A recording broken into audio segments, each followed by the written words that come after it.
everybody, Sol here. I have only one rule here: if it's animated, I'll comment on it. And we're now in the second week of my forced incarceration in this fucking room, and the second week of my month-long Ani-May-Niacs event. So we're gonna take a look at the only movie in this month's lineup, namely Wakko's Wish. And fun fact, this is actually one of the first movies I ever watched, so it was very important to my formative years as a wee little girl. It's how I became such a stable adult, huh? She really took a spill there. Sorry! I broke the camera! Sorry! Yeah, alright. Whatever.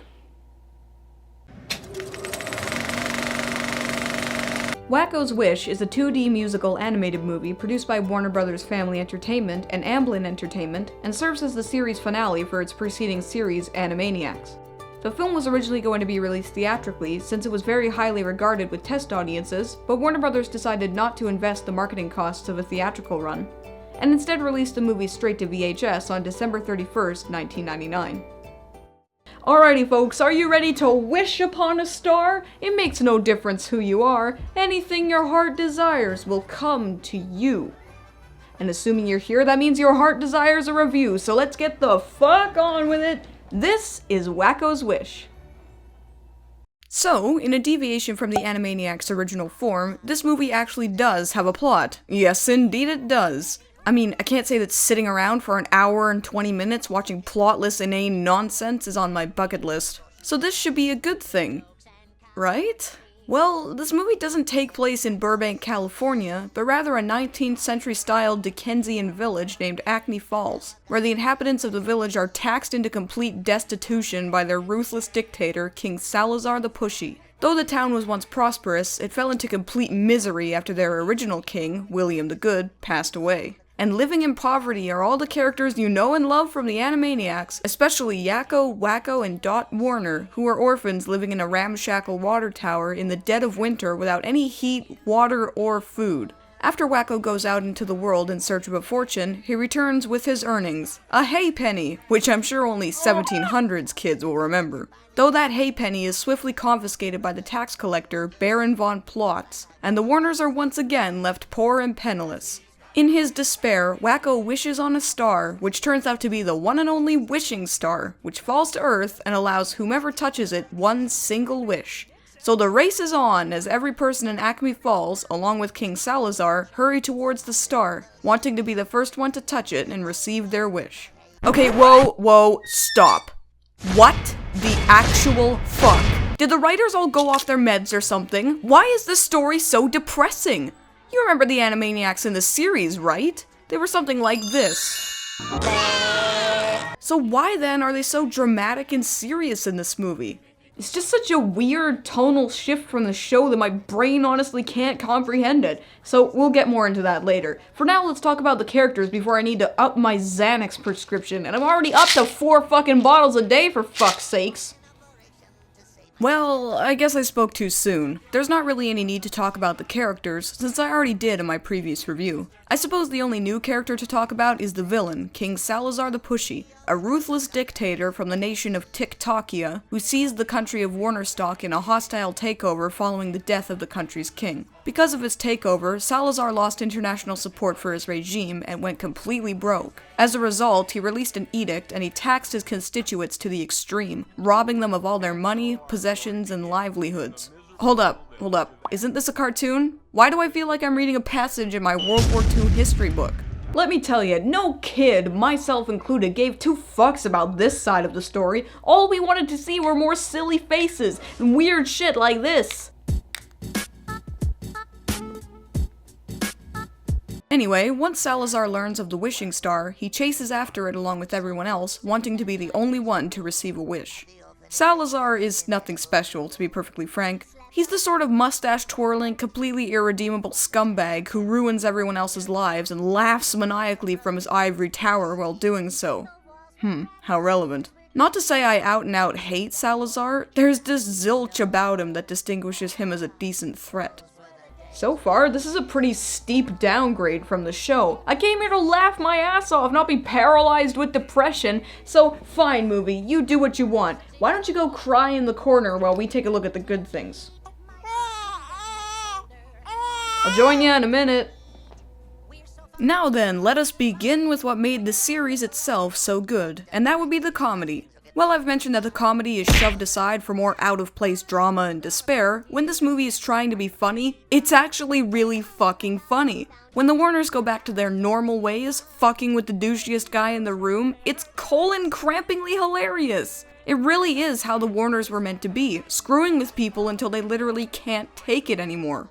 Plus, I will say that the visual quality got a pretty noticeable upgrade. Though the animation isn't incredible, it's definitely a lot more polished than the series, with some nicely painted backgrounds, and all the characters actually stay on model through the whole movie. No more scary, under-the-desk proportions for you, Warners! And finally, again, like the series, this movie has a great score. In fact, it was one of the last things Richard Stone worked on before his death in 2001, and holy hell did he end it off on a high note. The songs in this movie are so memorable and fun that I honestly can't think of many that compare to them, other than Mr. Stone's other songs. Sure, lyrically, they're rather simplistic, but they have such an intoxicating energy to them, and an instantly hooking nature that makes you just want to stretch out your vocal cords and sing along like a happy fool. I was going to sing one of them for you, but I don't want to get abruptly copyright claims censored and taken down like last time, so instead I'm just going to entertain you with this random fact. Did you know that bananas are actually fruits and herbs? Because the trees they come from are not actually trees, but rather herbaceous plants? Ooh, bananas you say? Oh shit, no wait, never mind, let's just move on to the bad things.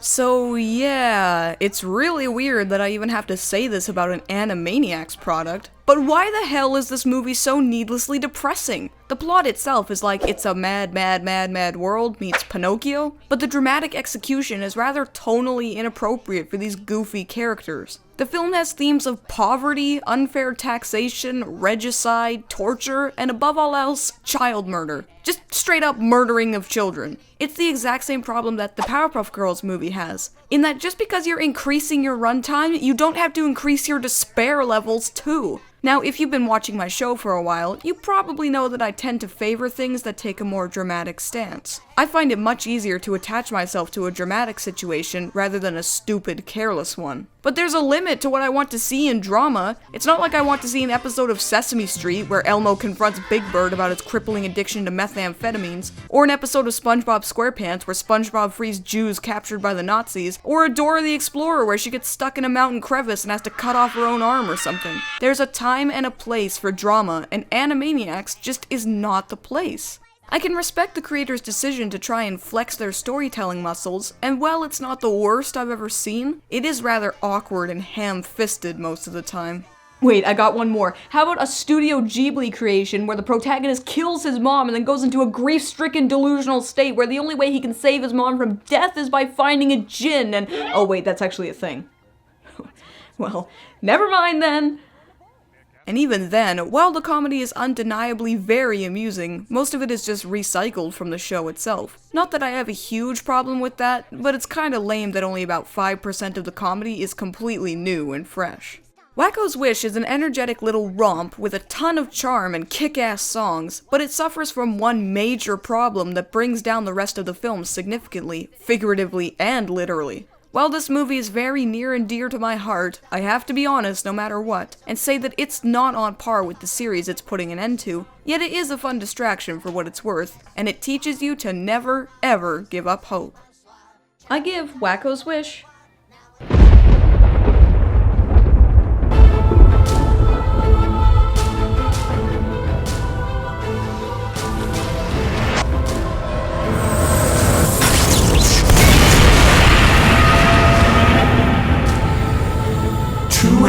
Eyes out of 5.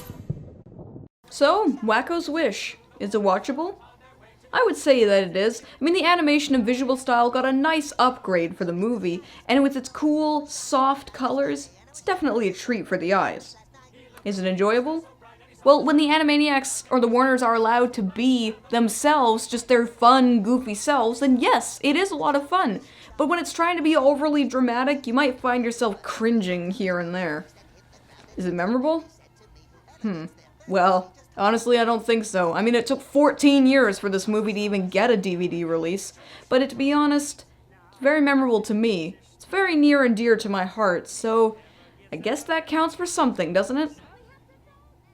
Well now, thanks for watching the second review in this month's Ani-May-Niacs special event. We got 3 more reviews coming for the rest of the month, so you aren't gonna want to miss them. And you know, all this talk of wishes gives me an idea about how I might be able to get out of here without being killed. Let me give it a try.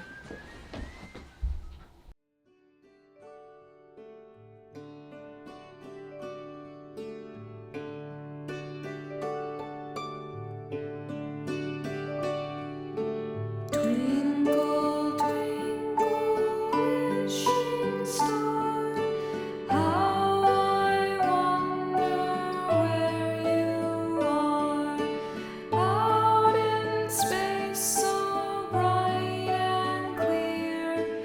Can you see me way down here? Wishing star, please hear my plea. Grant one wish for me.